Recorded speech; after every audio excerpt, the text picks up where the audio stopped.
Dragon, so we had to get, I had to load the procedure from my iPad and hand it in to them, so that's what took a little longer.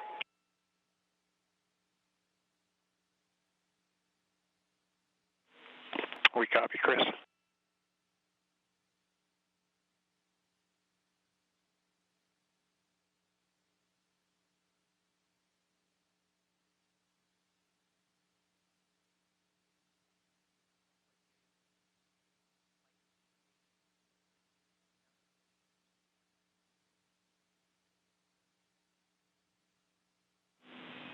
Station Houston on 2 for Chris. When convenient, PAO requests an additional voice check through the mic.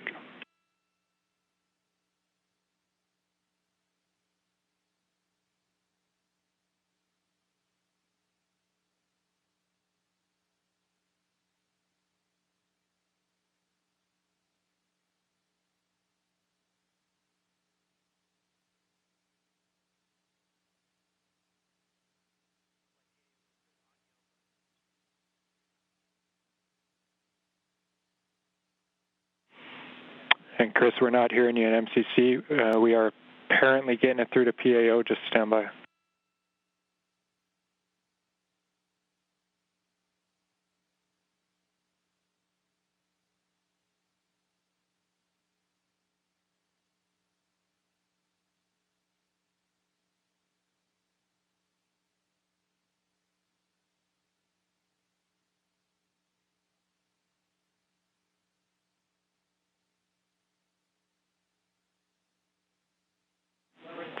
Chris, PAO is working comm reconfig. I'll call you if we're ready for another check.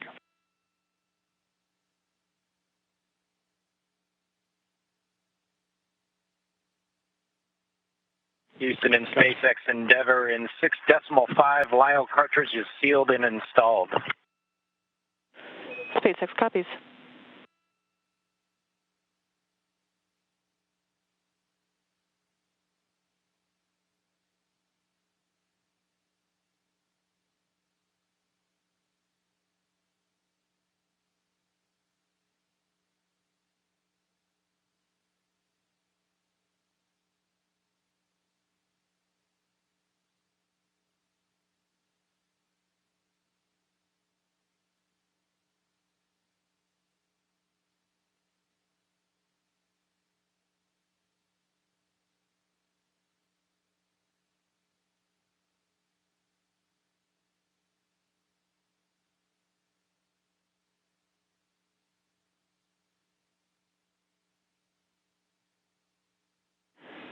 Station Houston on 2 for Chris. We wanted you to confirm that the mic is in channel 1. It needs to be in channel 1. A thought here is that it could have been bumped over to 2.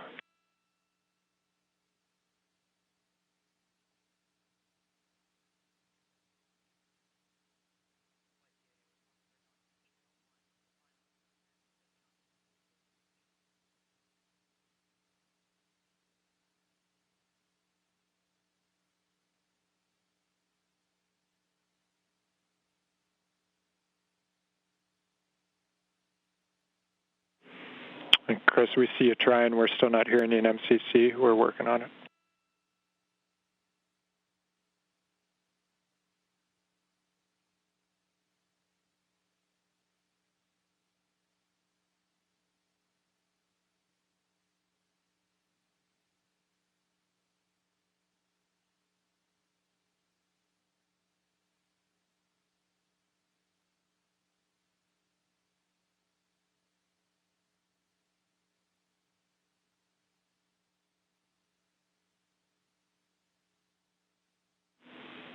And Chris, nothing in MCC. We see you trying. The word here is that as long as that is in channel 1, any problems past that point are on our end, so we're looking into it. We'll be right back to you.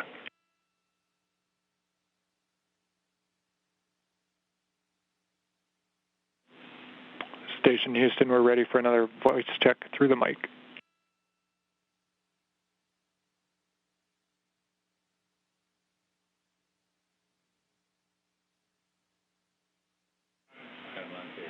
Station Houston, we have you loud and clear through the mic. Thank you.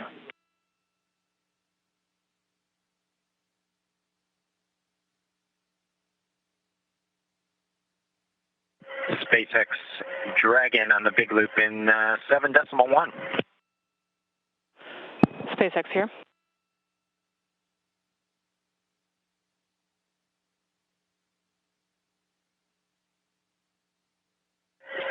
Okay, Anna, in 7.1, it appears that the AVV inner Bravo is open, as well as the PPRV ISO valve.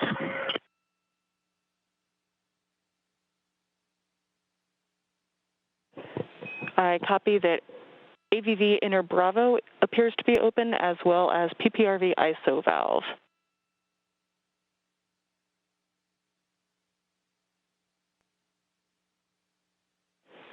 Go ahead and cycle them to close if you're good with that call. Yes, we are good with that call and appreciate the status. Thank you.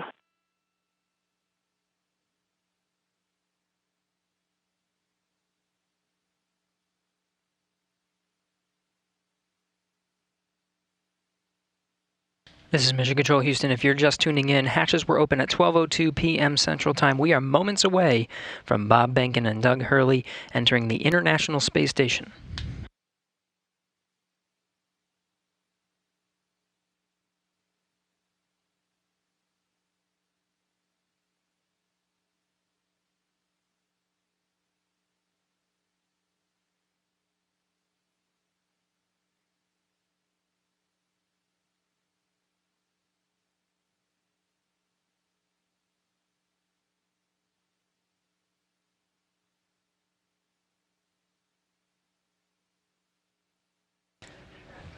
Again, this is Mission Control Houston, moments away from Bob and Doug entering the International Space Station.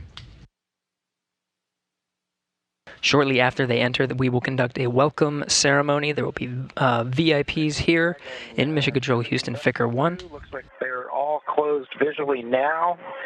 We are in 8.3 for both SpaceX and Houston. Dragon arrival configuration is complete. SpaceX copies. All valves appear closed visually now, and arrival configuration complete. Excellent to hear. Houston copies. And with that, Endeavour, welcome to the International Space Station. Please come aboard.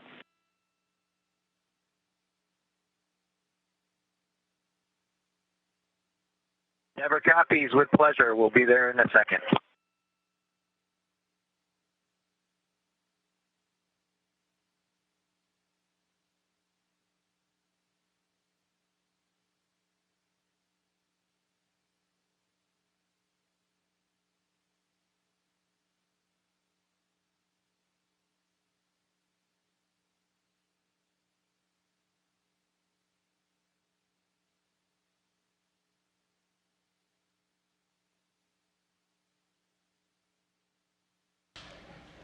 We have Bob Behnken from SpaceX Demo-2 mission entering the International Space Station.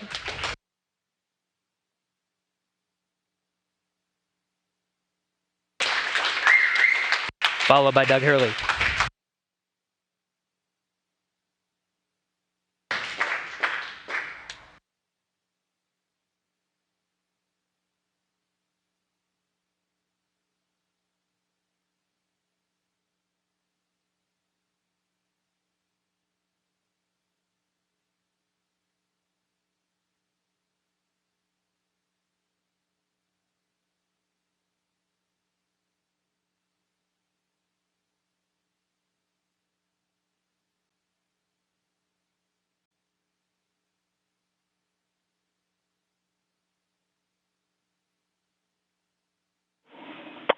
And Station Houston, we see you, and it's a great-looking photograph. So thanks for that. Stand by one. We'll call you when we're ready for the event in the next few seconds. Got a whole bunch of very happy and grateful people making their way into MCC right now.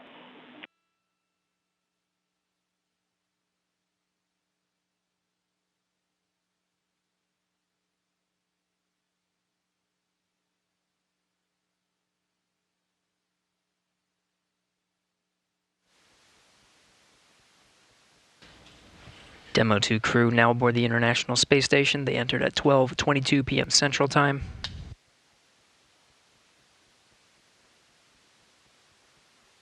The station at the time was 262 statute miles over Turkmenistan. Crew all gathered in front of the cameras at the Node-2 forward end of the International Space Station. Just behind them is the hatchway to the Crew Dragon on this Demo-2 mission. We're standing by for a welcome ceremony. We'll have VIPs here in Mission Control Houston ready to greet the crew.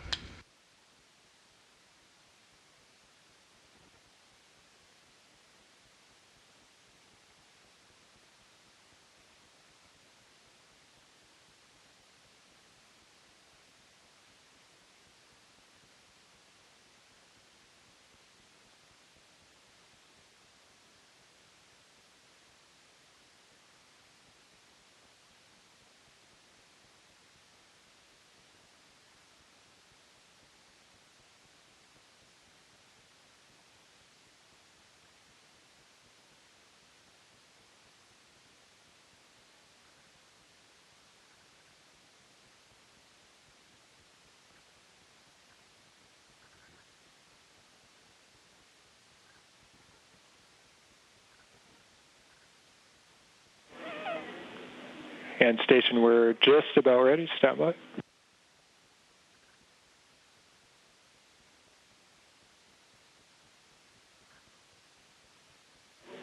All right, station, it's Houston on Space Ground 2. Confirm that you are ready for the event.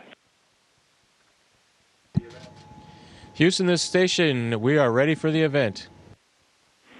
Copy that. And sir, Administrator Bridenstine, welcome to MCC. Please call station for a voice check.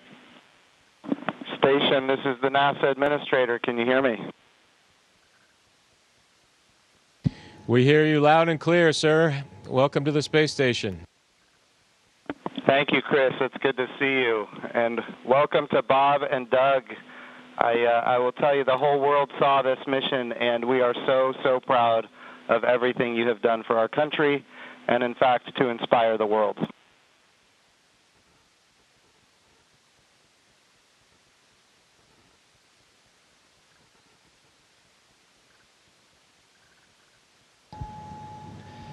We sure appreciate that, sir. It's obviously been our honor to be just a small part of this. We have to give credit to SpaceX, the Commercial Crew Program, and, of course, NASA. It's great to get the United States back in the crewed launch business, and we're just really glad to be on board this magnificent complex. Well, we have some VIPs with us here, and I'm sure they have some questions that they'd like to ask you, but I have one of my own before I turn it over. And I just wanted to find out if you guys got any sleep on your way up there the last, I'd say, I get 19 hours. Did you guys get any sleep?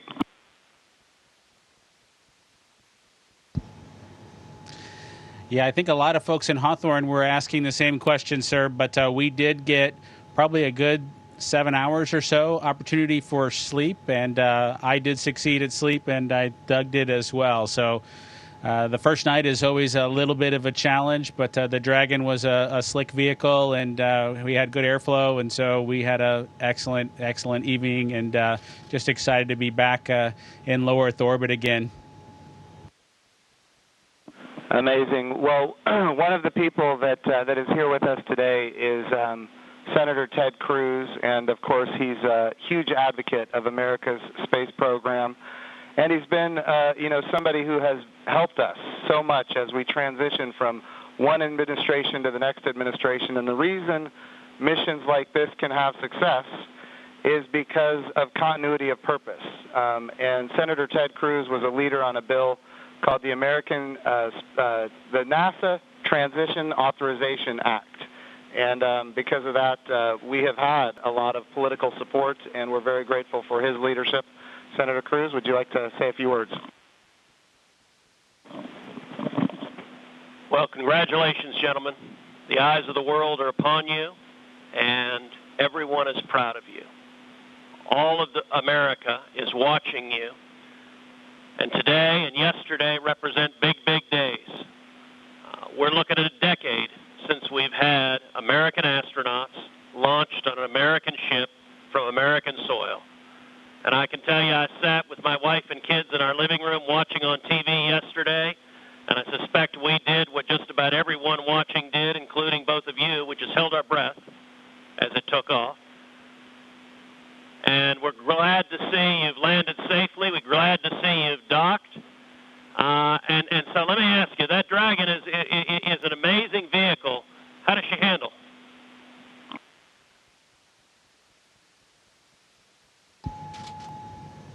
It flew just like it was supposed to.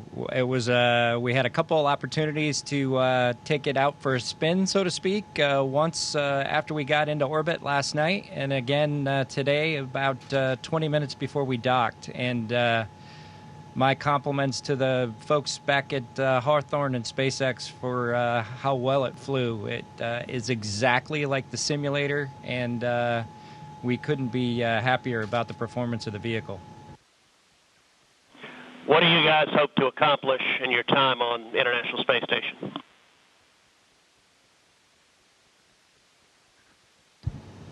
Well, while we're on board the space station, of course, with the new spacecraft, we do hope to put her through her paces, and so the good ship Endeavour is going to get a lot of checkout over the next week or two here, and hopefully we'll be able to declare her operational, and Doug and I will be able to take some burden off of Chris and his crewmates, Ivan and Anatoly, so that we can keep the space station operating at its peak possibilities. So we're looking forward to contributing any way that we can, and like I said, trying to keep space station as productive as possible.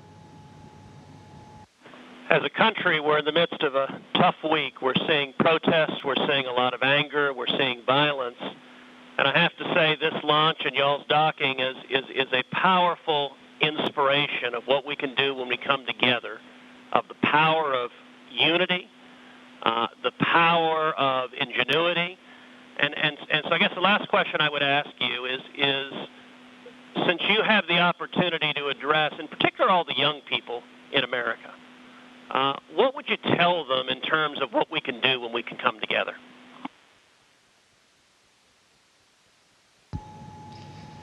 You know, that's a great question. 9 years ago, just about exactly 9 years ago, we docked with Atlantis on STS-135, the last flight of the Space Shuttle program, a 30-year program. And folks at SpaceX, folks at NASA, the Commercial Crew Program put their heads together and worked diligently year after year, making sacrifices, working hard. And then 9 years later, American launch capability was restored, and this is just one effort that we can show for the ages in this dark time that we've had over the past several months to kind of inspire especially the young people in the United States to reach for these lofty goals and work hard and look what you can accomplish. Thank you, gentlemen. God bless you. Thank you, Senator Cruz. We have another very special guest here that represents the Johnson Space Center. And, of course, it's my good friend from the House of Representatives, Dr. Brian Babin. And I want to be clear, he also was a big part of the NASA Transition Authorization Act, which gave us the continuity of purpose to make this happen today. So, gentlemen, here is Dr. Brian Babin from the state of Texas. Thank you. It's great to be with you guys. I was at the launch yesterday. I just want to say a huge congratulations. And, you know, there was a thunderstorm that blew in about 30 minutes or 45 minutes or so before liftoff. And it was in doubt there for a minute, but it was just an enormous achievement. I just want to say thank you for you guys. Really appreciate what you're doing for America. And the crew that's already been up there, Chris, and your two fellow Russians, to give you a great big thank you as well. I have a son who is a Navy SEAL, and I want to thank you for your service there too, Chris. And also, I would like to just see what I know you said that the craft, the Dragon, handled very well, but I want to see how it compares with the space shuttle. If one of you would address that, I would appreciate it.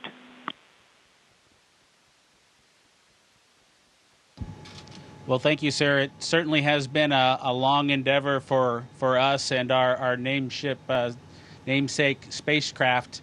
We're proud to have her on board the International Space Station after all that the teams around the country and across America have done to get us here today.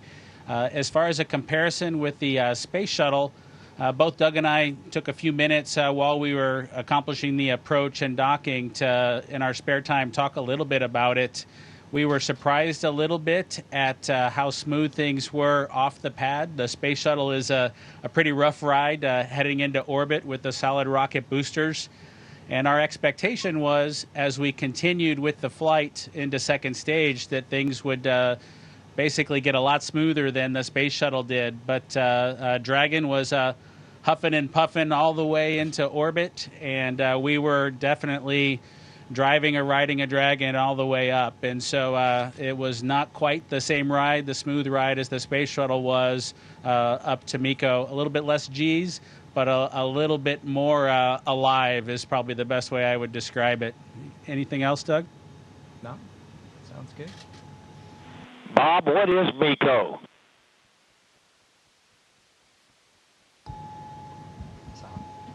Sorry, I have to apologize for actually using the term MECO.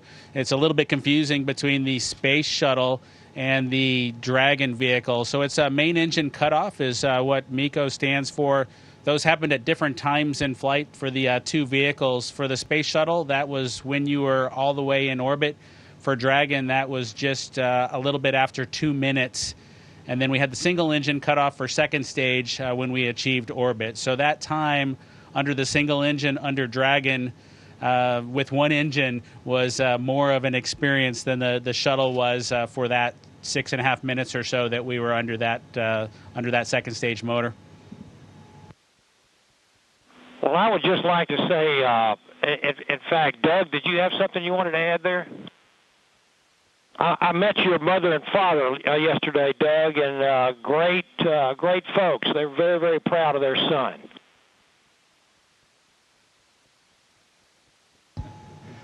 Yeah, that's pretty cool. Hopefully they enjoyed the launch. I know for parents, it can probably be pretty nerve-wracking for them to experience a launch. This was their third, so I'm glad everything went okay, and hopefully it was a good show. We haven't obviously heard or seen any video yet, but we're looking forward to seeing the launch replayed sometime. I can assure you that it was a great show. It was one of the treats of my lifetime, I would have to say, and many other folks that were sitting there looking all across the country and even the world. And I can tell you, as Senator Cruz said, we've gone through some really, really rough times over the last few days, and to have that successful launch, the public-private partnership between NASA and SpaceX, and you guys being so well-trained and having it go off without a hitch was a tremendous blessing for our country. And I can't tell you how many emails and communications I've gotten from people that who were so disturbed by what's been going on, transpiring around the country, to have the great news and the wonderful liftoff and everything going without a hitch. So I just want to say God bless both of you. Thank you so very much. Bless the rest of you folks up there as well. We thank our Russian partners. And thank you, Chris. Y'all are all in our prayers, and we're looking forward to seeing you successfully complete your mission and back safely on Earth. God bless.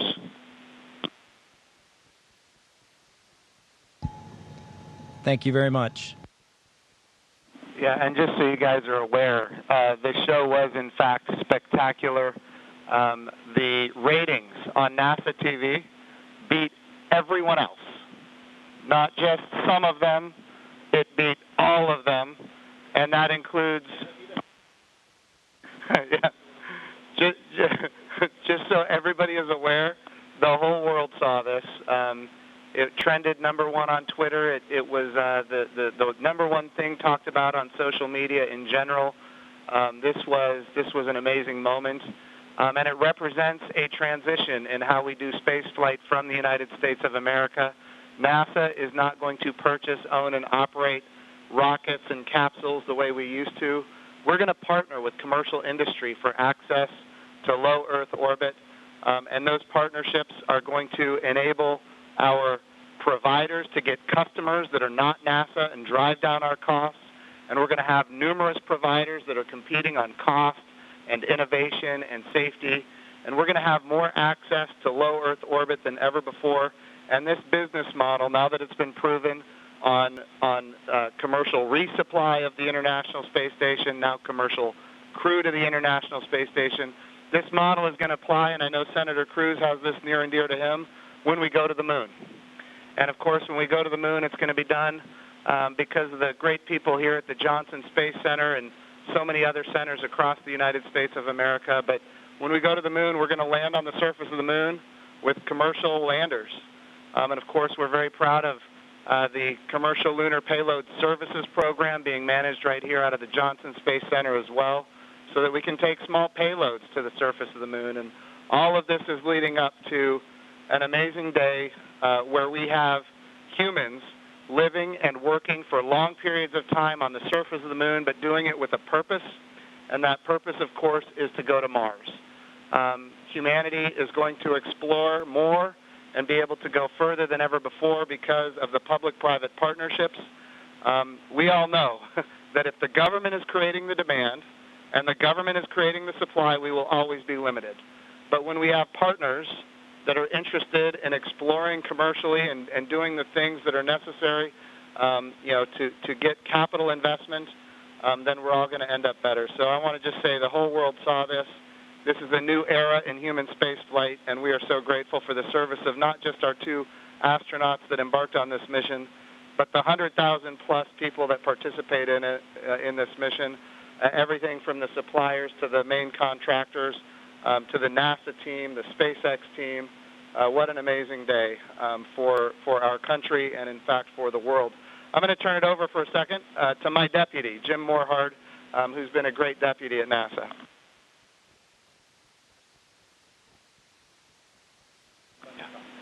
Gentlemen, congratulations. You know, Jim's mentioned going to the moon. And yesterday and today, one, you've inspired the Artemis generation, which is our next generation. And that's what this is about. It's really bringing the children that we've got and our grandchildren forward so they'll be the ones that are going into deep space. This is the dawn of a new era, and we just thank you for being at the beginning of it. Thank you so much. It was absolutely our pleasure, but it's just a huge team effort across the board from SpaceX to NASA that made this all happen. We were just the lucky guys that got to fly the rocket yesterday. I have a question for Chris Cassidy. Our crew here decided to be about 3 days late. You got to work them overtime, I presume, now to get them caught up on all the activities that they missed out on. Any plans for them? Well, the day they missed out on was a good one for them to skip. It was Saturday house cleaning, but I took care of it for them. We'll catch up next weekend. But in all seriousness, we've got a few things to take care of tonight, make sure we're all safe and we know the plan in case something bad happens. And then we're looking forward to some operational stuff later in the month. Maybe we'll get outside and do some spacewalks. And our efforts in these coming weeks will be in that effort. So we're all super excited to have 2 more crewmates to the Expedition 63 team. Awesome. And, of course, here in Houston, this is the home of the astronaut office, and the Johnson Space Center is led by Mark Geyer, and I'm going to turn it over to Mark for a few comments. Thank you, Jim. Hey, it's great to see all of you there. Good to see you, Bob and Doug. I know we talked a few days ago. You look a little taller than I remember you. And but I also want to thank Anatoly and Ivan, and of course Chris, for what you guys have been doing since you all arrived. And I know there's been a ton to do, and you've been really busy, and I appreciate that. So I also like this visual of our international partnership. We have had a tremendous partnership with Roscosmos, and we will continue to do so. But it is nice to see crew arrive from this side of the space station. So that was pretty cool after 9 years. I did have one question for Chris, though. What might you do to ensure that Bob and Doug stay longer? Do you have any strategy there?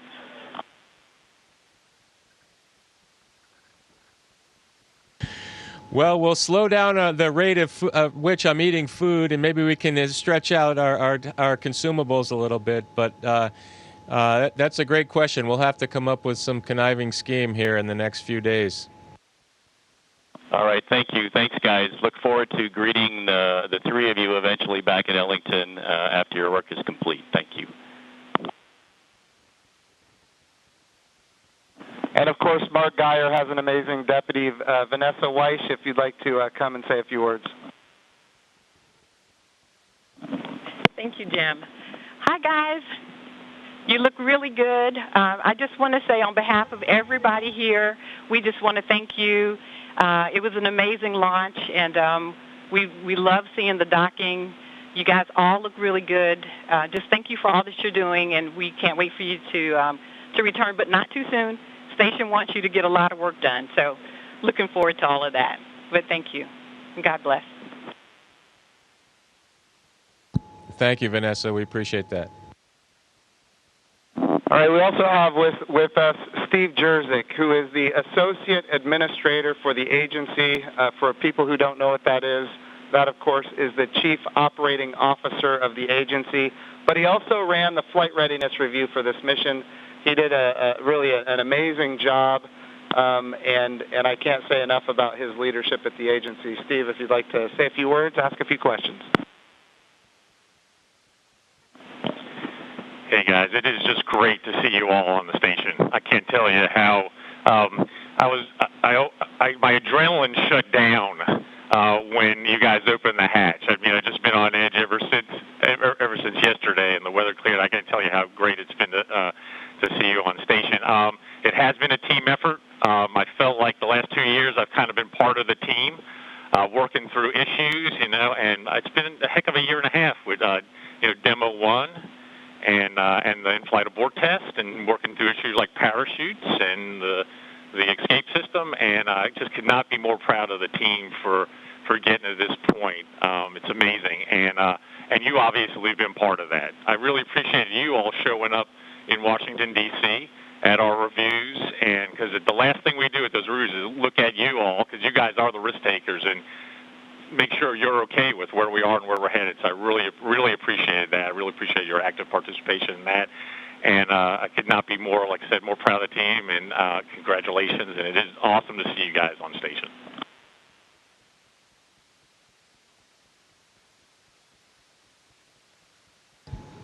Well, thank you, sir. We're just proud to be a part of the team that got to bring space flight back to the Florida coast. I appreciated the comment earlier that it was nice to see a vehicle come to the forward portion of the space station, but I'll tell you what, that's the only way Doug and I know how to do it.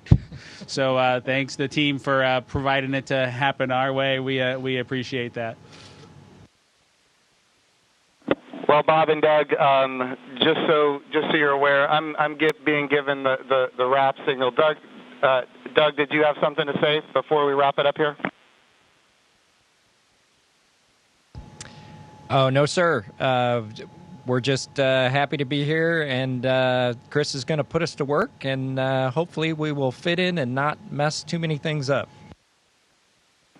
I have no doubt that you guys are going to do amazing work. I just want you to know the president came to the launch and the vice president came to the launch. About half the cabinet was at the launch.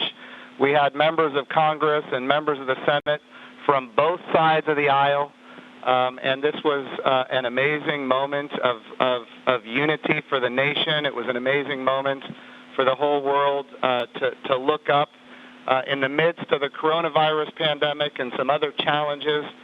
we were able to have this very, very special moment where we could all look at the future and say that things are going to be brighter tomorrow than they are today. And you and the NASA team and the SpaceX team gave us that opportunity, and for that we are so, so grateful. I would also be remiss as the NASA Administrator if I didn't promote what comes next.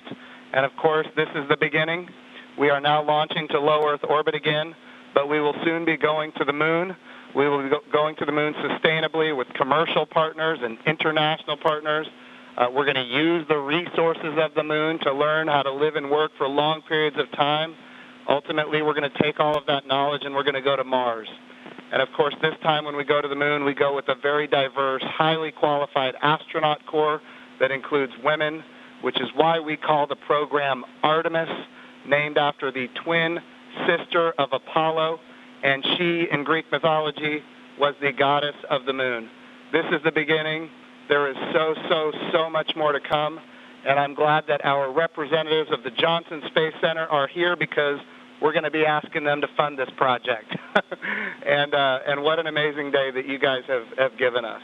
So thank you from not just me and the people here, but from the United States of America and people all around the world. I'm more popular on Twitter than I've ever been, and it's because of you guys. Thank you.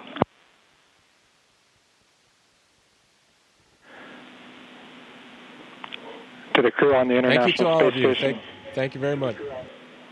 Hey, Chris, we ask that you just hold your position for a few minutes. There's, of course, a number of photos we'd like to take. And then a quick note for those down here in the room. To Senator Cruz, Congressman Babin, Administrator Bridenstine, Director Geyer, and all of our distinguished visitors, thank you for your participation in today's historic event, and thank you for the leadership that has enabled it.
Station, this is Houston ACR.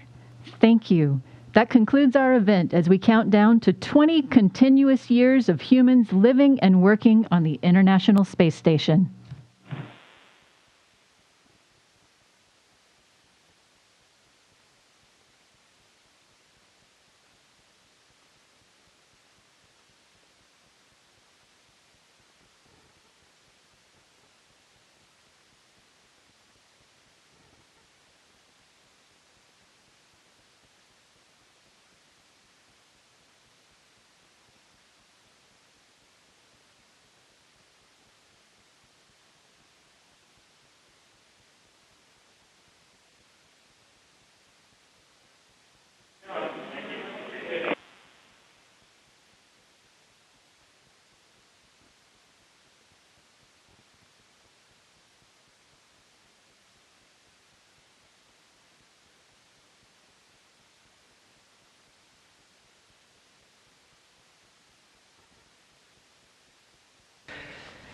That concludes our coverage of the SpaceX Demo-2 mission in conjunction with NASA. On behalf of all the teams that participated in this mission, from Hawthorne to Houston to Mission Control to the Kennedy Space Center, this is Mission Control Houston.